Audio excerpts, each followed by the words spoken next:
Okay, here's the definition. The defect which disturb the stoichiometry of the compound are called non-stoichiometric defect. Compound की stoichiometry disturb हो जाती है, crystal में जो chemical composition पहले था डिफेक्ट के बाद वो कंपोजिशन नहीं रहता, डिस्टर्ब हो जाता है, तो उसे हम नॉन स्टोइशियोमेट्रिक डिफेक्ट कहते हैं। अब these defect are either due to the presence of excess metal ion और due to the deficiency of metal ion. ये डिफेक्ट किस वजह से हो सकता है, या तो आपको स्टोइशियोमेट्रिक डिफेक्ट अराइज करना है तो या तो आपको मेटल आयन एक्सेस में डाल देने होंगे जो पहले थे, उस डिफेक्ट के बाद आपको उससे ज़्यादा मेटल आयन मिलेंगे, या फिर जो नेचुरल केमिकल कंपोजिशन में मेटल आयन थे उससे कम मेटल आयन आपको डिफेक्ट के बाद देखने को मिलेंगे, तो आप कह सकते हो कि ये नॉन स्टोइशियोमेट्रिक डिफेक्ट है। This defects are of two types. ये नॉन स्टोइशियोमेट्रिक डिफेक्ट भी दो तरह का है। पहला है मेटल एक्सेस डिफेक्ट, या तो मेटल आयन जो है वो एक्सेस में मिलते हैं आपको तो आप उसे नॉन स्टोइशियोमेट्रिक डिफेक्ट का ही नाम दोगे।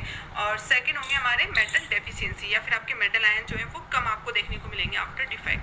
तो हम यहाँ दोनों को ही समझते चलेंगे। पहला हमारा है मेटल एक्सेस डिफेक्ट।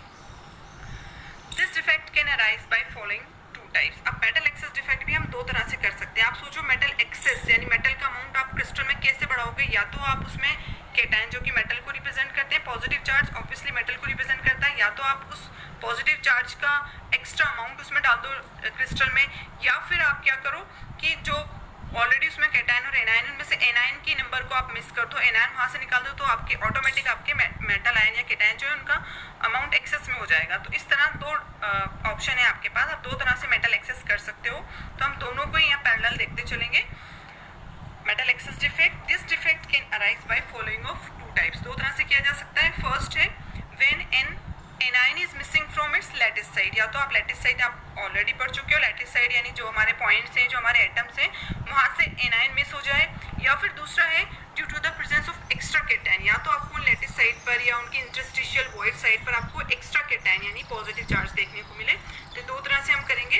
पहले वाले पर हम आते हैं when anion is missing from its lattice side. When anion is missing from its normal side, the side is occupied. Anion है वो अपनी नॉर्मल साइड से मिस हो गया, चला गया है, तो उसकी जो साइड है वो ऑक्यूपाइड बाय एन इलेक्ट्रॉन। तो उस साइड को कौन ऑक्यूपाई करेगा, इलेक्ट्रॉन ऑक्यूपाई कर लेगा। कैसे करेगा वो हम अभी समझेंगे। Due to this electrical neutrality of crystal is maintain, तो किस वजह से वो इलेक्ट्रॉन उस खाली हुई जगह पर आता है, तो उसकी वजह से इलेक्ट्रिकल न्यूट्रलिटी जो है वो मेंटेन रहती है, बनी हुई रहती है, इलेक्ट्रिकल न्यूट्रलिटी डिस्टर्ब नहीं होती है। This occupied site is called colour centre, और जो इलेक्ट्रॉन ने ऑक्यूपाई की है एनायन की साइड वो कलर सेंटर या एफ सेंटर कहलाती है। Due to excitement of this electron crystal shows colour. कौन सा इलेक्ट्रॉन, जो कि एनायन की साइड फ्री होने पर जो इलेक्ट्रॉन ने ऑक्यूपाई किया था स्पेस, उस इलेक्ट्रॉन के एक्साइटमेंट की वजह से आप 11th में अच्छी तरह पढ़ चुके हो, इलेक्ट्रॉन्स जो हैं वो एक्साइटेड होते हैं, हायर एनर्जी लेवल में जाते हैं, और जब लोअर में आते हैं तो वो अपनी एनर्जी का रिलीज करते हैं, उसी की वजह से क्रिस्टल को वो कलर प्रोवाइड कराते हैं। With this defect NaCl show yellow colour. अगर NaCl के क्रिस्टल, वैसे आप जानते हो NaCl व्हाइट कलर का होता है, जब उसमें इस तरह का मेटल एक्सेस डिफेक्ट देखने को आपको मिलेगा तो वो येलो कलर का नजर आएगा। अब हम इसे डिटेल में समझते हैं। यहाँ देखो ये NaCl का कोई क्रिस्टल शो हो रहा है, ठीक है। इसमें हमने तीन ही लेयर्स लिए, Na+Cl-, Na+Cl-। अब आप क्या करोगे, इसमें आपको मेटल एक्सेस डिफेक्ट दिखाना है, बट मेटल एक्सेस डिफेक्ट भी कौन सा, जब आप एनायन को मिस कर रहे हो अपनी क्रिस्टल साइड से। देखो heating of NaCl crystal in presence of sodium vapour, आपने इस NaCl क्रिस्टल को सोडियम वेपर के प्रेजेंट में ही हीट किया है, ठीक है।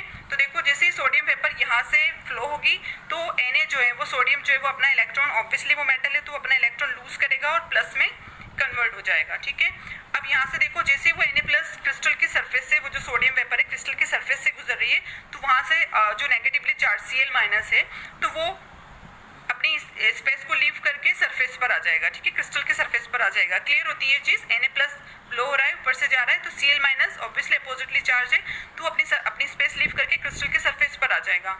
और जो Na ने अपना इलेक्ट्रॉन लूज किया था वो इस Cl की स्पेस पर आ जाएगा, यहाँ पर जो न्यूट्रलिटी बनाए रखने के लिए वो क्रिस्टल के अंदर एंटर कर जाएगा। तो इस तरह से बना हुआ जो सेंटर है इलेक्ट्रॉन वाला, उसे हम नाम देते हैं एफ सेंटर, ठीक है। यहाँ देखो in presence of sodium the Cl- ion diffuse to the surface of crystal to form NaCl combining with Na+। समझ में आती है हमें ये चीज। लूज इलेक्ट्रॉन, अब जो Na ने जो लूज इलेक्ट्रॉन किया था from sodium occupied anionic side and create F centre. यहाँ ऊपर देखो ये चीज यहाँ शो हो रही है। एफ सेंटर क्रिएट कैसे हुआ, जो सोडियम वेपर ऊपर से जा रही थी क्रिस्टल पर से, उसने जो इलेक्ट्रॉन लूज किया वो यहाँ पर फ्री साइड पर जो Cl- अपनी जगह छोड़कर गया उस जगह पर इलेक्ट्रॉन आ चुका है। तो इसे ही हमने क्या नाम दिया, एफ सेंटर या कलर सेंटर नाम दिया।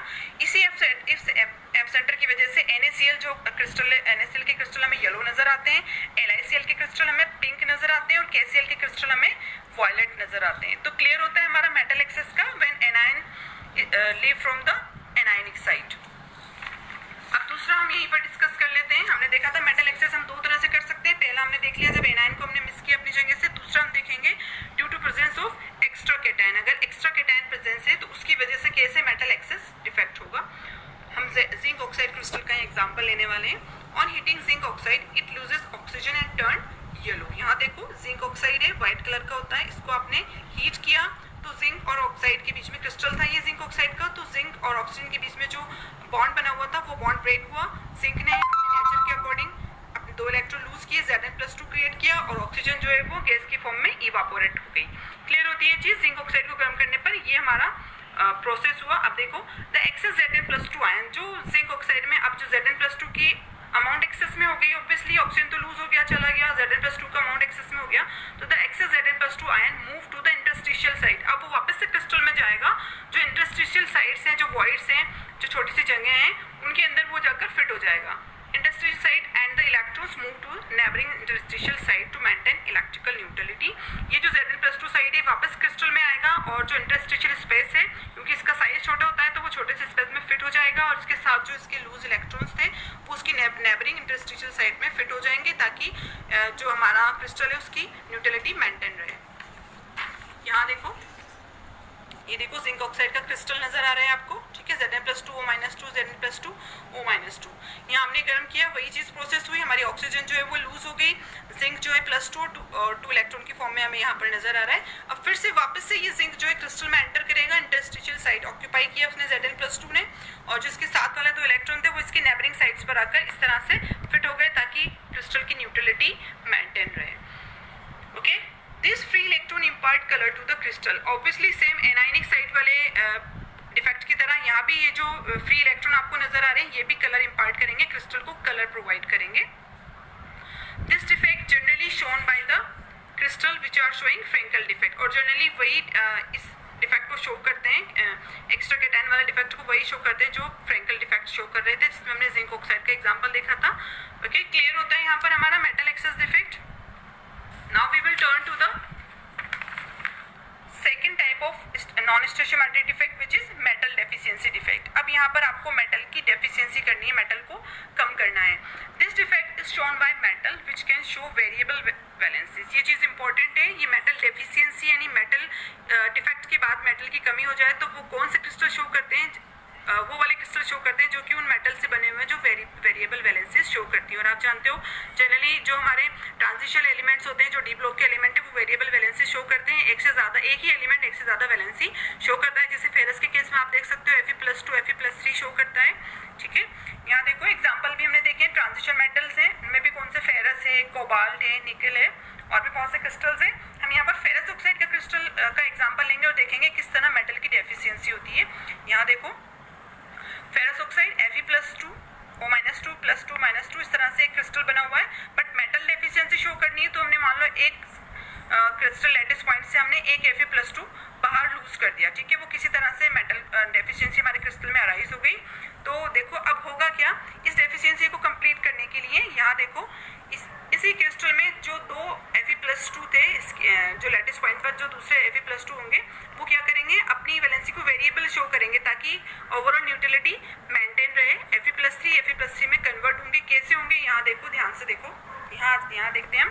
Fe+2 है, टोटल चार्ज आप कैलकुलेट करो, 2 4 6 8 10 और यहाँ से जो छोड़कर गया है उसका टोटल 12 था, ठीक है। और अगर आप यहाँ पर देखोगे तो ऑक्सीजन भी टोटल आपके 12 हो रहे हैं। अब मेटल डेफिशिएंसी के बाद आपके जो फेरस है वो 10 रह गए और ऑक्सीजन पर 12 चार्ज है, तो पॉजिटिव तो 10 रह गया और नेगेटिव आपका 12 हो गया। तो न्यूट्रलिटी मेंटेन करने के लिए यहाँ देखो वेरिएबल वैलेंसी शो करते हैं, तो ये इस तरह से अब डेफिशिएंसी एक बार हो गई, अब बार बार तो लूज करेंगे नहीं, क्या करेंगे, अपनी वैलेंसी को वेरिएबल करेंगे, +3 में 2 कन्वर्ट हो गए। देखो अब हमारा चार्ज क्या 12 हुआ, हम देखते हैं 2 2 4